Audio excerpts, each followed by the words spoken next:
बड़ी मुश्किल से पाया है तुम्हें, अब तुम्हें खोना नहीं चाहते। बड़ी मुश्किल से पाया है तुम्हें, अब तुम्हें खोना नहीं चाहते। तुम्हारे थे, तुम्हारे हैं, और किसी के अब होना नहीं चाहते। आपके ही थे, आपके ही हैं, और ऐसी कृपा करना कि सदा इसी ब्रज के रस में हम डूबे रहे, इसी ब्रज के प्रेम में हम डूबे रहे, यही आपको बैठे बैठे पुकारते रहे, इस ब्रज की माटी में आपको रिझाते रहे। क्यों? ब्रज की गलियों में फिरेंगे झूमते, ब्रज की गलियों में फिरेंगे झूमते, ब्रज की गलियों में फिरेंगे घूमते, ब्रज की गलियों और घूमते घूमते क्या बोले, किसी दिन एक दिन कृपा होगी और फिर मीठी बंशी अब सुनाई जाएगी, मीठी बंसी अब सुनाई जाएगी, झोंपड़ी ब्रज में बना ली जाएगी। इस ब्रज में ऐसा मांग जाच ये धागा बांध के जाइएगा, यही आशा लगा के जाइएगा। हमको पता है कि हम तो आज के बाद भी ब्रज में ही रहने वाले, हम नहीं जाने वाले हैं। हमारा स्थान ठाकुर जी कृपा से ब्रज में ही है। पर जब कथा विश्राम होती ना, तो पता नहीं हमें भी अंदर से ऐसा अनुभव होता है कि हम जा रहे हैं। क्यों? क्योंकि रहेंगे तो, पर कथा सुनाने का अवसर तो फिर अगली बार जब ब्रज में होगा तभी मिलेगा। बाकी दुनिया में घूमेंगे फिरेंगे, रोजी रोटी मजदूरी करेंगे ठाकुर जी की, पर फिर ऐसा मन में ये भाव आता है कि अब यहाँ आज विश्राम हो रही, फिर अगली बार कहीं श्री गिरिराज जी में, बरसाना में, श्री वृंदावन में, मथुरा में फिर कभी मौका मिलेगा। क्योंकि यहाँ वाणी हमारी धन्य नहीं होती, यहाँ हमारी वाणी प्रभु के चरणों में पुष्प बनकर के समर्पित होती है, इसीलिए भाव मन में ये प्रकट होता है। पर यहाँ भागवत जी इच्छा पूर्ण करने वाली है, ठाकुर जी इच्छा पूर्ण, श्री किशोरी जी इच्छा पूर्ण करने वाली है। तो हम यही उनसे निवेदन प्रार्थना करते हैं कि इस वृंदावन में जो रस है उसकी प्राप्ति तो है नहीं, अभी हमारी सामर्थ्य नहीं है, शरीर थोड़ा झेल नहीं पाएगा, मन मति बुद्धि झेल नहीं पाएगी, पर उसका स्पर्श मात्र, अंश मात्र भी प्राप्त हो तो ये भगवत कृपा से कम नहीं होगा। इसलिए आज कथा के 7वें दिन यही प्रार्थना करिए कि जो देना है, अगर आप एक बार भी हम पर रीझे हो, एक बार भी हम पर यहाँ रहते रहते 7 दिन में आपकी दृष्टि पड़ी हो, और पड़ी तो होगी, इतना तो हम भगवत जनों के अनुभवों से बता सकते हैं कि इतनी बड़े वृंदावन में 7 दिन रह कर के भी अगर उनकी दृष्टि ना पड़ी तो फिर वृंदावन आने का क्या लाभ, ब्रज आने का क्या लाभ। इतना तो पक्का है कि एक बार तो ठाकुर जी की दृष्टि जरूर पड़ी होगी, और उस दृष्टि में ही हमारे जीवन का कल्याण है, उस दृष्टि में ही हमें सब मिल जाएगा। बस उनसे यही प्रार्थना करिए कोई अपराध इस ब्रज की भूमि में बना हो, क्योंकि हम एक बात हमेशा कहते हैं, ये तो हमेशा बोला गया है कि भाई आप इस ब्रज में 1 माला करो 10 माला का फल मिलेगा, पर हम ये बताना भूल जाते हैं, ये ब्रज में अगर अच्छाई का भी 10 गुना फल मिलता है ना, तो अपराध का भी 10 गुना फल मिलता है। एक गलती, एक अपराध का 10 गुना अपराध का फल मिलता है, उससे बचना भी बहुत मुश्किल है। आप कहोगे आप इतने ब्रज की महिमा बता रहे हो, हम इतने दिन रह लिए यार, पहले भी रह के गए, तो फिर हमने कुछ पाया ही नहीं, क्यों नहीं मिला? क्योंकि वही हालत हो जाती है, आंधा बाटे जेवरी पाछे बाछा खाए। अंधा जेवरी बटता जा रहा है और पीछे बछड़ा खाता जा रहा है, वो कह रहा है जेवरी गई कहाँ। तो अब आप कल को आके हम पे चढ़ जाओ कि आपने ब्रज की इतनी महिमा गाई, हमें तो कुछ मिला नहीं। उन क्यों नहीं मिलता? क्योंकि एक तरफ तो हम जेवरी बटते हैं और दूसरी तरफ वो ऐसे निकलता जाता है अपराधों से, गलतियों से। पर चलो, भगवत चरणों में यही कहना है, अपराध जो भी बना हो इन 7 दिनों में, हे प्रभु, हे किशोरी जी, आप दया निधान है, आप कृपा निधान है। हम तो छोटे से बालक हैं, जीव हैं, मति बड़ी टेढ़ी है। भैया, आज के इस कलयुग में मन को भगवत चरणों में लगाना आसान नहीं है। मन उसी में लगा रहे ये आसान नहीं है। मन की गति बड़ी विचलित है, बड़ी चपल है, चंचल है। हम तो कहते हैं इस चंचल मति ने सारी दुनिया को घुमा रखा है, बड़े बड़े महात्माओं को घुमा रखा है। ये मति ऐसे ही नहीं, इसको मन को ऐसे ही नहीं गालियां दी है महापुरुषों ने, रे मूढ़ मना, अरे पागल मन, कितना नचाएगा तू हमको, कितना दुनिया में भगाएगा तू हमको। तूने सारी दुनिया देखी, सारी दुनिया में भटकता फिरा, सबके दुनिया के थपेड़े खाता फिरा, सबसे गालियां खाता फिरा, फिर दुनिया के पास पहुंच जाता है। बुरा नहीं मानिए, पर हमारी आदत उस स्वान जैसी हो गई है, उस कुत्ते जैसी हो गई है जो लाख बार डंडे खाता फिर उसी दरवाजे पहुंच जाता है, लाख दुत्कार खाता फिर वहीं पहुंच जाता है। हमारी हालत वैसी है।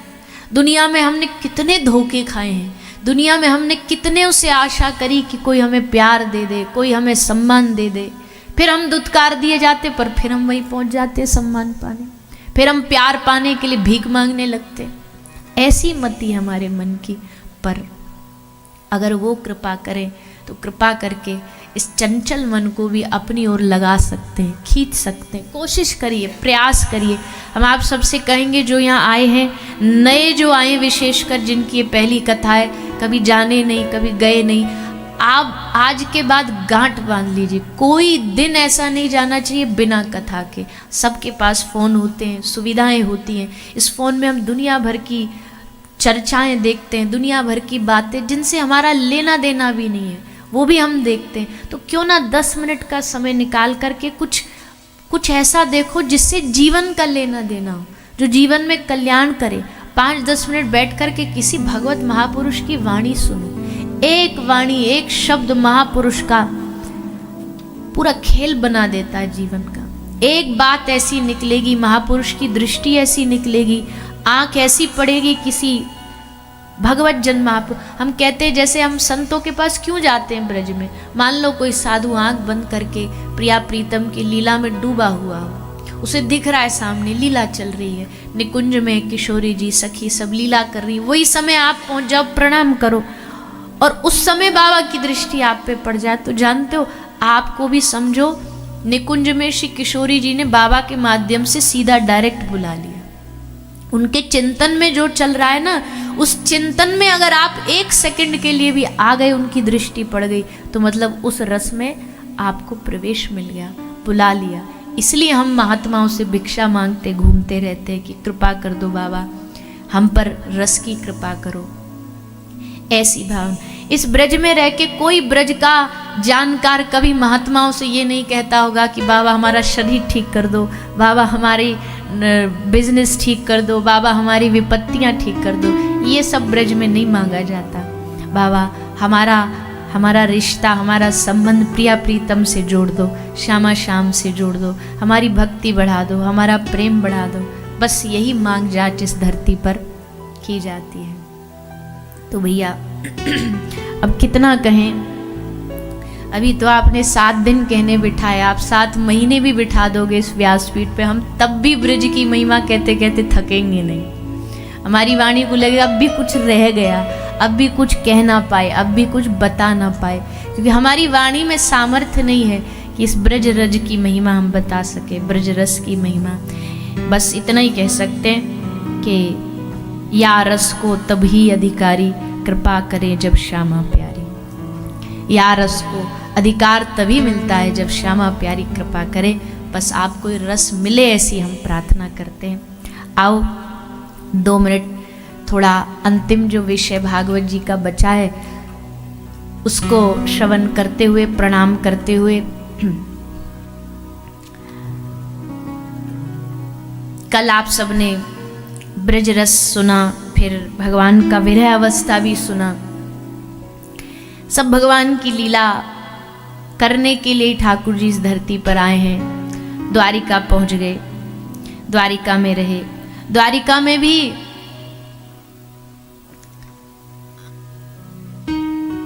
अब उस वाले प्रसंग में हमें जाना नहीं, क्योंकि अगर हम एक बार चले गए तो आपकी फ्लाइट गाड़ी सब रह जाएंगी, सब खत्म हो जाएंगी। पर इतना कह सकते हैं कि द्वारिका ने भी ब्रज रस को चखा। कैसे चखा? जैसे उद्धव जी आए ना ब्रज में, वैसे उद्धव जी जब लौटे तो द्वारिका में भी गए उद्धव जी। तो उद्धव जी को सबने देखा कि ये तो बस पावरा हो गया, जब से ब्रज से अब राधा राधा राधा राधा यही गाता रहता है, इसको कोई काम धंधा ही नहीं है, पागल हो गया उद्धव। तो ये कैसा रस है ये जानने के लिए श्री अर्जुन भी ब्रज में आए। अर्जुन भी ब्रज में आए और ब्रज की सखियों ने अर्जुन को सखी बना करके पूरे ब्रज का दर्शन कराया। हमारे ब्रज में सखी के बिना प्रवेश नहीं है। महादेव भी सखी बने, अर्जुन भी सखी बने, और तो और श्री हनुमान जी भी सखी बने। आज भी हनुमान जी सखी रूप में ददरहुआ सरकार में विराजमान है। डॉक्टर हनुमान उनका नाम है, वैद्य के रूप में है और संग में सखी रूप में। सप्ताह में एक दिन डॉक्टर बनते हैं, बाकी समय सखी रूप में रहते हैं। पूज्य पार्षद ददरहुआ वाले महाराज जी, उनके द्वारा बहुत सारे भक्तगणों को एक कथा बताई जाती है कि हनुमान जी भी सखी रूप में विराजते हैं। तो अर्जुन सखी बन करके आए और फिर जब वापस लौटे द्वारिका में तो ये भी राधा राधा गाने लगे। द्वारिका बोले इस ब्रज में जाके हो क्या जाता है? पहले उद्धव गया था, ये बावरा हो के आया, अब ये रस चक्कर के ये नशा चढ़ा के अर्जुन आ गया। क्या है ऐसा, कोई समझ नहीं पा रहा द्वारिका। ये अर्जुन और उद्धव जी की ड्यूटी दोनों की लगी थी। ये द्वारिका के बॉर्डर पे बैठे रहते थे। कोई भी संत महापुरुष ठाकुर जी का दर्शन करने आता, द्वारिकाधीश का दर्शन करके बाहर आता, तो ये दोनों पूछते दर्शन हो गए? तो वो बड़े खुश हो गए, कहते हाँ हो गए, बड़े अच्छे दर्शन हुए। तो ये दोनों हंस के कहते अभी पूरे दर्शन नहीं हुए, अभी आधे अधूरे दर्शन हुए, तुम्हें पूरा दर्शन करना है? तो बोले एक काम करो, यहाँ से ब्रज चले जाओ, किशोरी जी का दर्शन करके आओ, तब तुमको पूरा दर्शन में। वो सबको वहां से यहाँ ट्रांसफर करते, सब योगियों सिद्धों को। बोले अभी तुम्हारा आधा अधूरा दर्शन है, ब्रज जाओ पहले, श्री जी कृपा लेके आओ, तब तुमको पूरा दर्शन होगा। आए, दोनों का यही काम था। फिर हम कथा कई बार सुनाते हैं कि क्या है ब्रजरस, ये जानने के लिए सब रानियों ने रोहिणी माता से निवेदन किया। रोहिणी माता ने राधा चरितामृत सुनाया और तब उस चरित्र को सुन करके श्री ठाकुर जी का शरीर पिघल गया और उसी शरीर को श्री जगन्नाथ धाम में, जगन्नाथपुरी में श्री जगन्नाथ प्रभु के रूप में आज भी पूजा जाता है। जगन्नाथ प्रभु का जो स्वरूप है श्री राधा रानी के प्रेम का स्वरूप है। क्यों? क्योंकि प्रेम सुनते सुनते श्री किशोरी जी का चरित्र, ठाकुर जी का शरीर पिघल गया, हाथ अंदर धस गए, पैर अंदर चरण धस गए, आंखें बड़ी हो गई। वही स्वरूप श्री जगन्नाथपुरी में विराजमान है। तो द्वारिका में भी हमारी किशोरी जी का झंडा वैसे सब जगह है, कोई ऐसा एक जगह नहीं कि ब्रज में ही है। ब्रज में थोड़ा ज़्यादा है, द्वारिका में भी खूब श्री किशोरी जी की चर्चाएं होती थी। 16,108 विवाह हुए भगवान के, रुक्मणी जी के साथ, जामवती जी के साथ, सत्यभामा जी के साथ, यमुना महारानी, कालिंदी जी के साथ, भद्रा, लक्ष्मणा, इन सब के साथ भगवान ने विवाह किया। 16,100 रानियों के साथ विवाह किया।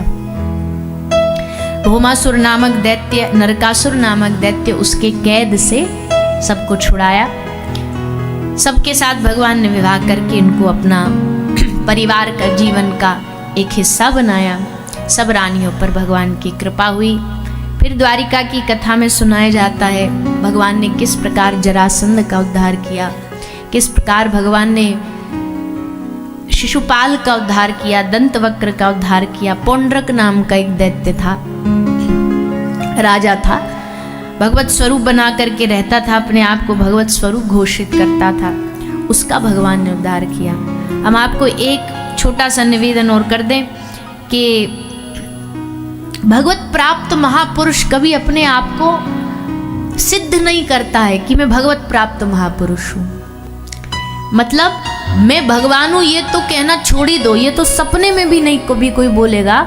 पर मैं भगवान का भक्त हूँ ये कहने में भी उनको जोर पड़ता है, ये कहने में भी उनके हृदय को संकोच होता है कि अभी भक्त बने कहाँ हैं हम। भक्त बन गए ये मानना बहुत आसान है, 2 मिनट लगते हैं अपने आप को भक्त मानना। भैया हम बड़े भगत हैं, हम बड़ी भजन करने लग गए हैं अब। लेकिन भक्त बनना आसान नहीं है, भक्त बनना कतई आसान नहीं है। जो भगवत प्राप्त महापुरुष है उनका जीवन देखो और अपना जीवन देखो, तब बात करना किसी से कि हम भक्त बन गए। हमसे बड़ा निकृष्ट कौन होगा। नाम में रुचि नहीं, भक्ति में रुचि नहीं, खाने में खूब रुचि है, सोने में खूब रुचि है, घूमने में खूब रुचि है, इधर उधर की बातें करने में रुचि है, और फिर 2 माला करके हमें लगता हम भक्त बन। कई लोग 16 माला करते तो उनको लगता हमने पहाड़ तोड़ दिया। 16 माला कर ली हमने, गुरुजी ने बोला तो 16 माला। अरे क्या हो जाएगा 16 माला से? पूरे जीवन के 24 घंटे में से 16 माला कर भी ली तो कौन सा बड़ा काम कर दिया। भगवत प्राप्त महापुरुषों को देखो जिनका एक क्षण भी भगवत विमुख नहीं होता, कहीं रहे स्मृति में वही रहते हैं। तो इसलिए कभी इस बात का अभिमान कोई सिद्ध महापुरुष नहीं करता। उल्टा आप उनसे कहोगे कि महाराज आप तो बड़े भगवत प्राप्त महापुरुष, तो रो देगा।